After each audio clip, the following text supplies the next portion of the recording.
প্রিয় দর্শক, আসসালামু আলাইকুম। আজকে তৈরি করে দেখাবো ইলিশ মাছের ঝোলের রেসিপি। একটু অন্যরকমভাবে রেসিপিটা বানিয়ে দেখাবো। এরকম মাছের ঝোল থাকলে এক পদেই ভাতের প্লেট শেষ হয়ে যাবে, অন্য পদের দরকার হবে না আমি মনে করি।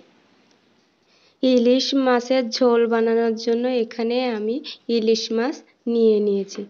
এখন সামান্য লবণ হলুদ মাখিয়ে নিব। খুব ভালোভাবে মাখিয়ে নিয়ে এভাবে আমি 10 মিনিট রেস্টে রেখে দেব। মাছের ঝোল বানানোর জন্য আমি মশলা তৈরি করে নেব। একটা বাটিতে হাফ চা চামচ হলুদ গুঁড়া, পরিমাণ মতো লবণ, হাফ চা চামচ জিরার গুঁড়া আর পরিমাণ মতো লাল মরিচের গুঁড়া নিয়ে সামান্য পানি দিয়ে আমি একটা চামচের সাহায্যে মশলাটা ভালোভাবে গুলে নিব।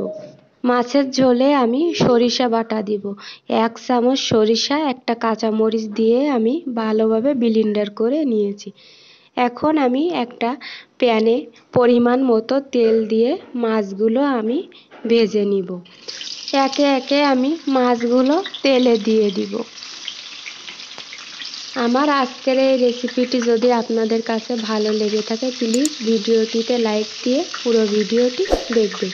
আর আপনি যদি আমার চ্যানেলে নতুন হয়ে থাকেন, চাইলে চ্যানেলটিকে সাবস্ক্রাইব করতে পারেন।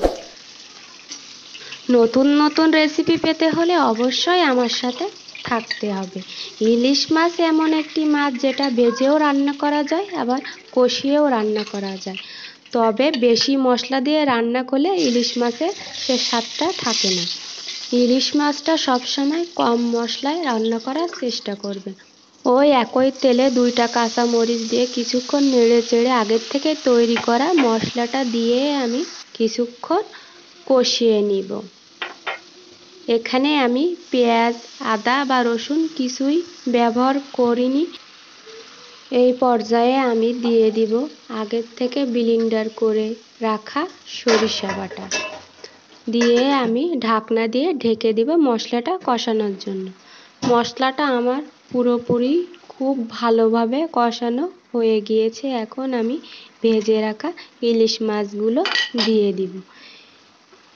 এবার সমস্ত মশলার সাথে আমি ইলিশ মাছগুলো উল্টিয়ে পাল্টিয়ে 2 মিনিট ভালোভাবে কষিয়ে নেব। সাবধানে উল্টিয়ে পাল্টিয়ে কষাতে হবে, যেহেতু ইলিশ মাছ খুব নরম হয়, তাই খুব সাবধানে কষাতে হবে। এখন আমি ঝোলের পানিটা দিয়ে দিলাম।